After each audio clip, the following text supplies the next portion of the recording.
زړه مې مات ګریوان شلېدلی یار بایللی، زړه مې مات ګریوان شلېدلی یار بایللی، اوس حیران یم اوس به کوم تاوان له ژاړم.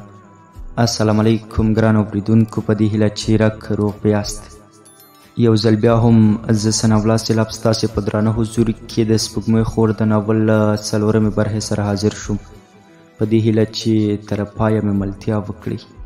په تیره برخه کې مو اورېدلي وه چې واک او ملګري یې تختې رستم ته په چکر تللي وه او بیا یې پرېکړه وکړه چې د خپل سمنګاني ټولګیوال خواته ولاړ شي.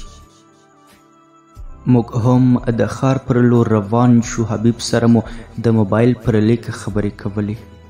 د ښار لوی واټ یې راته په ګوته کړ چې دلته درځم او تاسو هم راشئ. حبیب مو پیدا هغه د کور پر لور لاړو. میلمستون یې د کور تر څنګ بادامو د بڼ په خوا کې وه. چای راوړ. له هغه وروسته یې په ګیلو پیل وکړ چې ډېر نازوانه یاست. سمنګانو ته له راتګ څخه به مو مخکې خبر کړی وم. د پښو په سره ناست په پیالو کې چای ویشه. موږ ورته بې ځوابه وو. یاد ورته وویل د تخت له لیدلو وروسته مو ته خبره ولې، خو حبیب نه منله. ما ورته وویل اوس نو غم مه کوه، دا دی اوس خو راغلی یو، کړې شپه مو زیاتې کیسې وکړې. حبیب ویل دا دی له خیره پوهنتون هم په یو څو ورځو کې پیلېدونکی دی. د حبیب دې خبرې مې زړه له خپل ځایه وښویده. شینکۍ مې په مرموز ډول په وجود کې څانګې وکړې. زړه مې دا 3 میاشتې شینکۍ د نه لیدلو له کبله لکه د مني پاڼه له څانګې بېله شوې وه. زړه مې داسې مړاوی شوی و لکه چې د پسرلي وږمو هم تازه نه کړی شو. حبیب هم هر څه تیار کړي وه. دا چې موږ ماسپښین ځانونه ډېر ماړه کړي وو، لاس نیولي لګیا وو. حبیب ته مې ویل زموږ د تمې په خلاف دې د هر څه تیار کړي دي، که نه موږ ته دې بل څه ویلي وو. حبیب په نیمه ډکه پیاله لاس ایښی و. مسکی شو. ویل ښه نو ښې سپوره ډوډۍ مې درته تیارې کړې وې. میلمستون خنداګانو په سر واخیست. وروسته یې بادام راوړل. حبیب ویل دا د خپل بڼ بادام دي، ښه یې له زړه وخورئ، سستي به پکې نه کوئ. ښیښهیي قاب کې چې مې په بادامو سترګې ولګېدې، خیال مې شینکۍ د مخ هغه قاب سترګو ته کېښوده چې د خدای ښکلې پیرزوینې پکې 2 شنه بادام ایښې وو. شپې تر ډېر وخته کېناستو. سبا ته چې مو لوی مزل په مخ کې و، شپه مو جوړه کړه. سبا په بڼ کې د مرغیو په سهارنیو سندرو راویښ شو. په بڼ کې ټولو لږه شیبه د سهار له وږمو سره قدمونه ووهل.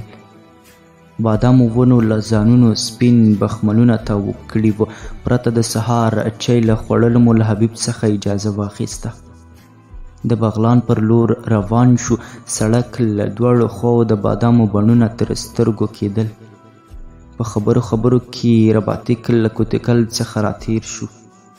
د شپې تر ډېره ناوخته کېناستل او د دې مزل وروسته مې د وجود غړو په درد پیل وکړ. داسې وم لکه ما چې دا موټر په اوږو راوړی وي. د کور دروازې په مخ کې له موټر څخه ښکته شوم. ناستو ملګرو ته مې شپې ما سره د پاتې کېدو ست وکړ، خو هغوی راڅخه لاړل. د کال وروستۍ ورځ وه. سبا ته نوی کال پیل کېده. شنو ونو درانه سیوري خواره کړي وو. پستې هواګانې بې خوده زړونو ته سکون وربخه. طبیعت هم د کائناتو په رګونو کې مرموزې خوشبويي پاشلې. څو ورځې همداسې لکه د یو څیز په تمه راباندې تېرېدلې. دا ځل له شینکۍ سره مخ کېدلو ته زیات په تلوسه کې وم. د فطرت ګلاب مې ډېر د شینکۍ د سترګو تږی و. د هوس چینه مې هم نوره په وچېدو ښکارېده. پوهنتون د پیل 2 ورځې وتلې وې. مازدیګر د کلي بر سره کې هلکانو د والیبال لوبه کوله. یاد ورته د لوبې نمبرې شمارلې. ورغلم، په خوا کې ورته کېناستم. د لوبې ختمېدو وروسته مې ورته وویل سبا ته ضرور پوهنتون ته ځو، نور مې په وجود کې د شینکۍ پسې وینه وچه شوې. نه ګورې چې له سترګو مې د انتظار تورې کړۍ تاوې شوي دي. یاد را سره ومنله چې سبا ته به پوهنتون ته ځو. ټوله شپه په خیالونو کې ډوب وم چې سبا ته به بیا شینکۍ د شنو سترګو مې په سر واړم او د مودو تنده به مې پرې ماته کړم. په همدې خیالونو کې خوب ته ورغاړې وتی وم. سهار له هیلو ډک قدمونه مې د پوهنتون پر لور واخیستل.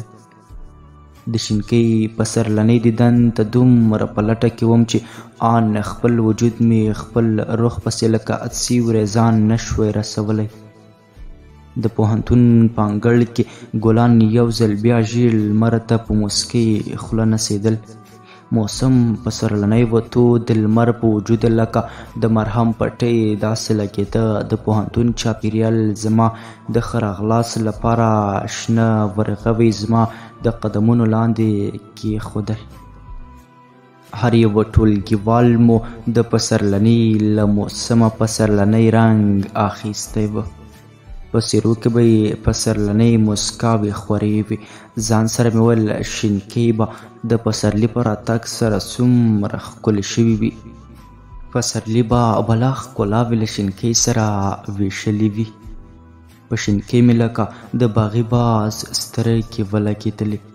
شینکۍ د کوه قاف ښاپېرۍ په شان له رنګینو ګلانو سره لوبېده. وږی نظر مې د شینکۍ له ښایست نه بېلېده. شینکۍ بلا ښکلې شوې وه لکه ټول ژمی چې د ګلاب پاڼې خوړلي وي. ټولګي د تګ په بهانه مې ځان ورنږدې کړ. ټول فکر او هوس مې د شینکۍ پر لور کش کاوه. شینکۍ هم د خپل نظر جال زما په وجود راخور کړ. څو قدمه یې لکه د تنزریش په شان زما خواته راواخیستل. په وجود مې بیا لړزېدلو پیریانو برید ښخ کړ. شینکۍ دوه شنه ګاټې زما له ګوګله وویستل. جذباتي پیریانو مې نږدې د شینکۍ نرۍ موسکا ته له خولې کوکې وویستلې. ځان مې د ځان په لټون کې و. د وجود په رګو مې وینه د ځړوبي غوندې په شرنګ روانه وه. عاطفي فطرت مې د ټولګي پر لور سر په طلاق روان کړم. څوکۍ ته مې خپل تاواني وجود ور وغورځاوه. د تیر کال په څېر دوه ښوونکي مو د ټولګي له نماینده سره ټولګي ته راغلل. یو ښوونکي مو د تختې تر څنګ ودرېد او خبرې یې پیل کړې چې ستاسو نماینده د بوختیاو له کبله نور نه غواړي په خپله دنده کې پاتې شي. که څوک غواړي چې نماینده وټاکل شي د تختې تر څنګ دې راشي. یاد او نور ملګرو راباندې غږ وکړ چې واکه پورته شه. زما زړه نه و چې پورته شم. بیا راباندې غږونه وشول. زړه نازړه د تختې تر څنګ ودرېدم. شینکۍ راته مخامخ ناسته وه. د ښایست هندارې یې زما خړې څېرې ته د برېښنا ټکانونه ورکول. دوه نور ټولګیوال مو هم راپورته شول.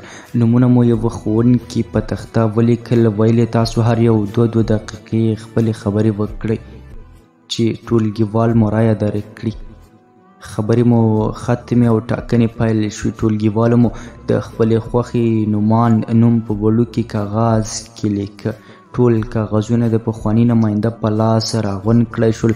زړه مې زیات لړزېده چې څه به وشي. هسې نه چې د شینکۍ په مخ کې ټاکنې وبایلم. د یوې ښوونکي له لورې شمېرنه پیل شوه. لومړی یې د هغوی رایې وشمېرلې. وروسته یې زما وار راغی. د هغوی له رایو زما د رایو شمېر واوښت. غږ یې وکړ چې واک ته دې مبارک وي. بل ښوونکي هم غږ پرې وکړ چې د واک رایې وشمېره. دی پوه شو چې څومره کسان زما تر شا ولاړ دي. ما فکر نه کوه چې زه د نماینده شم، خو د هر څه زما د آند خلاف ترسره شول. په ټولګي کې د لاسونو پړکا پیل شو. شینکۍ هم خپلې نازکې او پستې ګوتې په ډېرو پړکولو سرې کړې. ښوونکو د نمایندګۍ مبارکي راکړه. هغه هم سترګو کې زما په بریالیتوب وموسکېده. کېناستو او ښوونکو مې له ټولګي څخه بهر شول. هر یوه ټولګیوال یو ځل بیا مبارکي په پلمه رانږدې شول. راغلم، په خپل ځای کې کېناستم. شینکۍ په هنګین غږ په مسکاو شونډو غوږ کې راته دا خبره وڅڅوله چې واقعه درته مبارک دې وي. د شینکۍ دې لفظ ته مې ډېرې په ګرانه له تورې سره یو ځای کړل چې نړۍ مننه کوم شینکۍ. د ټولګي نمایندتوب زما لپاره شینکۍ سترګو ته د نږدې کېدلو ښه فرصت و، خو بیا هم په زړه کې مې دومره توان نه لیده چې شینکۍ ته دې د زړه خبره وکړم. تل په همدې خبرې ته ځورېدلم. په ټولګي کې مې مسؤلیت ډېر شو. غوښتل مې چې د ټولګیوالو ستونزو ته لاسرسی پیدا او ورته د حل لارې ومومم. د درس ویلو وروسته شینکۍ او پاتو په کیسو بوختې وې. شینکۍ راته ویل واکه په دې ورځو کې زیات بوخت یې. ورته مې ویل هو رښتیا هم ډېر بوخت یم. خوښ یم چې د ټولګیوالو په خدمت کې بوخت یم. رښتیا شینکۍ یو خبره مې رایاده شوه، هغه دا چې راته ووایه ټاکنو کې دې رایه زما په ګټه وکاروله که د بل چا. شینکۍ د ګلابونو غوټۍ وسپړلې موسکۍ شوه. په خیالګرو سترګو یې راته وکتل چې نه نو ښایي ستا په ګټه مې ونه کاروله نو د چا په ګټه مې وکاروله. که نه یې منې له پاتو وپوښته. زړه مې شینکۍ سره د خبرو په وخت کې د خوښۍ سپرغۍ شیندلې او اوس مې په شینکۍ کې د ګلابونو باران پیل کړی و. له شینکۍ مې مننه وکړه او ورته مې وویل تاسو یاست چې زه یم. شینکۍ هم هره ورځ هڅه کوله چې زیاتې خبرې راسره وکړي او هر ورځ به مې همدې ورځو ته په ژوند کې د خوښۍ ورځو نوم ورکاوه. ځان به مې په جامو کې نه ځایده. شینکۍ او پاتو به کله کله په یو ډول جامو کې راتللې. کله به یې چې تورې جامې اچولې وې شینکۍ به مې بې روحه وجود ته روح ورپوکاوه. په وجود کې به مې احساس لکه په ماشوم په خاپوړو راغی. د دري ژبې ښوونکی مو د ټولګي له دروازې راتېر شو او موږ یې د درنښت په خاطر په خپلو څوکیو کې ودرېدو. استاد د تختې په خوا کې ودرېد او د درس په ویلو پیل وکړ. وروسته یې وویل تاسو له ډلې یو څو کسه نجونې او هلکان د څېړنې لپاره یو چیرې ته لیږم.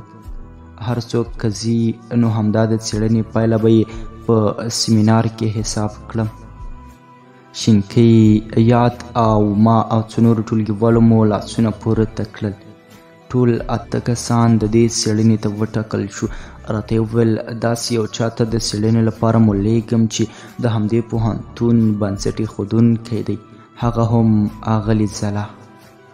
له استاده مو د اغلې ځلا د کور پته واخیسته. وروسته له مشورې مو دا پرېکړه وکړه چې سبا 10 بجې به له همدې ځایه د اغلې ځلا کور ته ورځو. کور ته راغلم. ټوله شپه مې له خوښۍ له خپل سره د خوب کوترې الوځولې او خپل راتلونکي ژوند ته مې د شینکۍ په شتون کې ډاډمن ښکارېدلم. کړې شپه مې سترګې د کوټې تیرانو ته پاتې وې. د شینکۍ انځور د تیرانو منځ کې خبرې راسره کولې. د شینکۍ شنو سترګو مې خیال ته په کوټه کې شنه مسجالونه بل کړي وو. په خیالي نړۍ کې مې د پسرلي کلس باران ورېده. روح مې له وجود سره همدې باران ته له یوې کېږدۍ لاندې ناست و. شپه سبا شوه. دا مې لومړی ځل و چې شینکۍ سره په یوه لاره له هیلو ډک قدمونه ږدم. ډله مو برابره کړه. له 2 موټر چلوونکو سره مو خبرې وکړې چې د اغلې ځلا تر کوره مو ورسوي. په لاره نه پوهېدم. فکر مې کاوه چې وزرې مې شنې کړي او الوزم. ځان مې د هوا له وریځو پورته الوته. شینکۍ سره مې ځان له هر وخته پوره ګاڼه. هغه مې د ځان پوروالي نښه بلله. موټر ودرېد. هغه ځای ته ورسېدو چې پته راکړل شوې وه. له یوه ځوان څخه مې اغلې ځلا د کور پته وپوښتله. ځوان مخامخ دروازې ته د ښي لاس ګوته ونیوله، یاد یې د کور دروازه د ګوتې په نوک ور وټکوله. دروازه بیرته شوه. یوې ځوانې نجلۍ د دروازې له څنډې په یوې سترګې راوکتل. په شینکي مې غږ وکړ چې خبرې ورسره وکړي. شینکي ځان او موږ ور وپېژندلو. شینکي ورته وویل غواړو له اغلې ځلا سره مرکه وکړو. کور ته د ورتللو بلنه یې راکړه. په یوې ښکلې وړوکې کوټې کې کېناستو.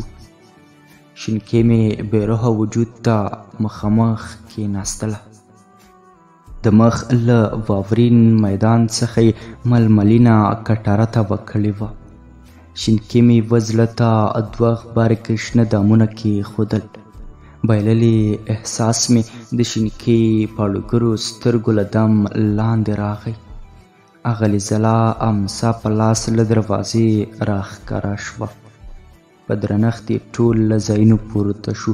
ښوونکې ځلا له وجوده زیاته کمزوري او د پاخه عمر مېرمنه وه. په نوبت مو پوښتنې ترې پیل کړې. ځوابونه یې ډېر اوږده وه. اتو پوښتنو ډېر وخت ونیوه. شینکي سپینې نرۍ ګوتې له قلم سره لوبولې او کله به یې قلم پر سرې کتابچې کېښود. خیال یې د ځلا ملغلرو خبرو ته و. د ځلا ځوانې لور لومړی یخې اوبه، وروسته یې چای، وچه میوه او کلچې راوړې. شینکي په مرمرین لاس کې ډکه پیاله په یوه نیازبین انداز نیولې وه. د ځلېدونکو نوکانو ځلا یې د پیالې په منځ کې نڅا کوله. مرکه پای ته ورسېدله. ښوونکي ځلا څخه مې غوښتنه وکړه که مو خوښه وي په ډله توګه له تا سره انځورونه اخلو. یا ته مې کمره په لاس کې ورکړه. موږ د ځلا تر څنګ ودرېدو او د یاداښت لپاره مو انځورونه واخیستل. وخت هم ډېره تېره شوی و. له اغلې ځلا سره مو خدای پاماني وکړه. تر پاخه سړک پلي لاړو. شینکي زموږ په منځ کې ړنګه بنګه لکه د اسمان څکو غرونو هوسۍ روانه وه. زرکین قدمونو ته یې زما اسیر خیال د لاسونو زولنې ماتولې. تر یوه ځایه ګډ راغلو. تر سبا د ګروپ غړو یو له بله مخه وکړه. قسمت مو تر منځ د بېلتون سره کرښه راکش کړه. شینکي مې لکه د وجود خوږه برخه له وجوده بېله شوه. د خوښۍ په نظام کې مې د خفګان سرې کرښې وکهل شوې. مجبور منطق مې د هر څه په ځان منل. یاد او زه د کلي پر لور وخوځېدلو. خیال کې مې نننۍ پیښې د څپاند سیند په څېر څپې وهلې. د خیال فطرت مې په درز شوې کمره ولاړ. یاد راته کړه چې هلکه نن خو دې د شینکي د مخ په هوایي ډګر کې خیال وطنې وکړې. چورلکې دې بیخي د وریځو له بامو هم پورته وي. ورته مې ویل یاره نن مې په ژوند کې د خوښۍ لومړۍ ورځ وه. د خوښۍ اختر مې له بلا قربانۍ ډک و. څومره چې د شینکي وصال خوږ دی هغومره بېلتون هم تریخ دی. ته زما له زړه څه خبر یې؟ زړه مې د لاس په ورغوي کې نه دی چې درته یې ښکاره کړم. کلي ته ورسېدلو. ګرمي هم د ځمکې سر لکه د اوبو زګ پر سر اخیستې وه. د ونو څانګو هم درانده خوبولي سیوري جوړ کړي وه. د کتابونو بیګ راباندې دروند شوی و. یاد هم راڅخه لاره بېله کړه او د خپل کور پر لور لاړ. ځوړند وزرونه تر کوره لاړم. شپې هم زما د ځورولو په خاطر لاسونه رابډ وهل. خوب کې د ورځې پیښې بیا زما مخ ته کېښودې. سبا له خولو ډک له خپله ځای پاڅېدلم. پوهنتون ته د نورو ورځو په پرتله وختي لاړم. شینکي د قدمونو لپاره مې لاره په وږي نظر جارو کړه. تر ټولګي راغلم. یوه څوکۍ مې د ټولګي مخې ته کېښوده. او سار مې کاوه. کله به مې د فیسبوک نړۍ ته ورغلم. د فیسبوک نړۍ زما لپاره زما د بوختیاوو یوه ښه ملګرې وه. خیال به مې د شینکۍ په ښایست کې پخاوه او د فیسبوک نړۍ ته به مې د تورو په ژبه وړاندې کاوه. پاتو لکه کرښې وتلې زاڼه د ټولګي پر لور را روانه وه. زما زړه ته یو ډول کرکه ودرېدله. خدای مه کړه لکه په شینکۍ چې څه شوي وي او پاتو دې د یوازیتوب په تار حلالوي. له ویرې مې د شینکۍ پوښتنه ترې نه شوی کولی، د دې لپاره چې د پاتو په زړه کې کوم شک پیدا نه شي. هر څه مې په یوه لوی حوصلې له منځه یوړل. پاتو مې له سلام اچولو وروسته په خوا کې تېره شوه. د موبایل مسنجر ته مې پیغام راغی. یاد لیکلي و چې واکه چیرته ته یې؟ بیرته مې ورته ولیکل د ټولګي مخې ته ناست یم. یاد د تورو په ژبه راته وویل پوهنتون دروازې ته رانږدې شه. زړه ته مې ډول ډول وسوسې ولوېدلې. ځان سره مې ویل که په شینکۍ څه شوي وي نور نو ماته هم په دې پیکه نړۍ کې ژوند نه دی په کار. په دې فکر کې ډوب وم چې د شینکۍ نه راتلل او د یاد دا خبره عجیبه وه. په چټکو قدمونو لوی دروازې ته نږدې شوم. یاد له دروازې راتېر شو. ورته مې وویل څنګه چل دی؟ کومه خبره خو به نه وي؟ ولې دې تر دې ځایه راواغوښتله؟ یاد راته په خندا شو. ویلې نه کومه خبره خو نشته. د دې لپاره مې راواغوښتلې چې سزا درکړم. نن ولې له ما پټ راغلی یې؟ یاد ته مې کړه کارونه دې ډېر عجیبه دي. زما خو دې زړه له پردې وویست. زیات ټولګیوال راغلي وو او د شینکۍ کوم څرک نشته. فکر مې وکړ هسې نه چې په شینکۍ څه شوي وي او تا د دې لپاره تر دروازې راواغوښتله. یاد په منځ بیلو ویښتانو کې ګوتې کش کړې او په کړه څه خندا یې وویل ته دومره شینکۍ پسې مړمړ یې؟ که څه پرې کېږي نو کېږي به. یاد ته مې د دې خبرې ځواب نه ورکړی چې په شینکۍ مې دا ورخطا څیرې سترګې ولګېدلې.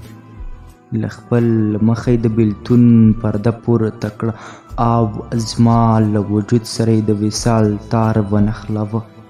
خپل وجود کې مې د پوروالي نښې څرګندې شوې.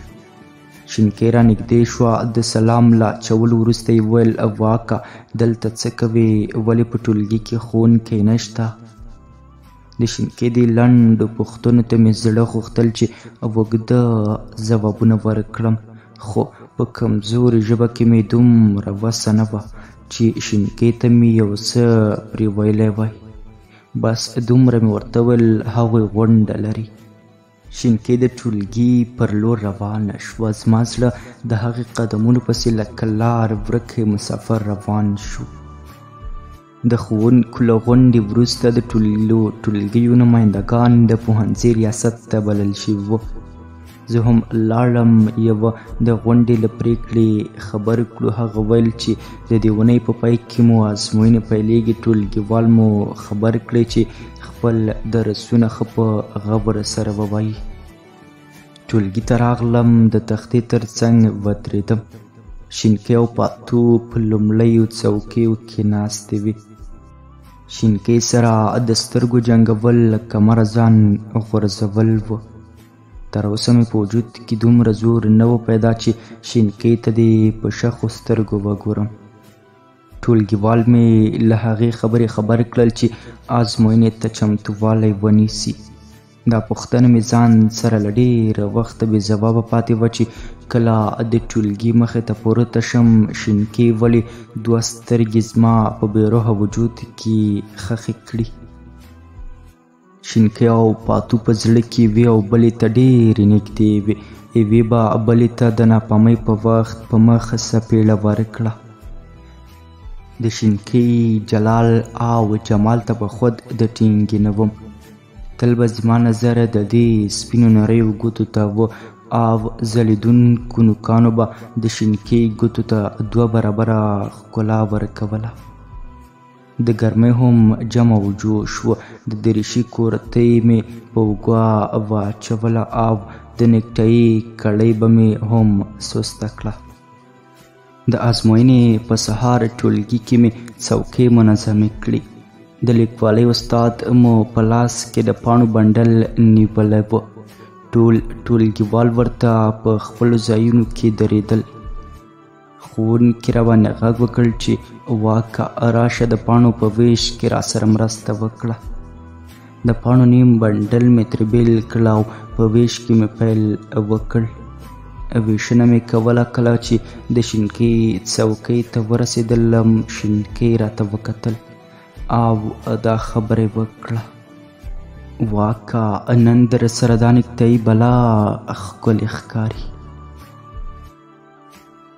ګرانو اورېدونکو، دا به د سپوږمۍ خور ناول 4مه برخه. تر بیا او راتلونکې برخې تاسې په پاک او مهربان رب سپارم.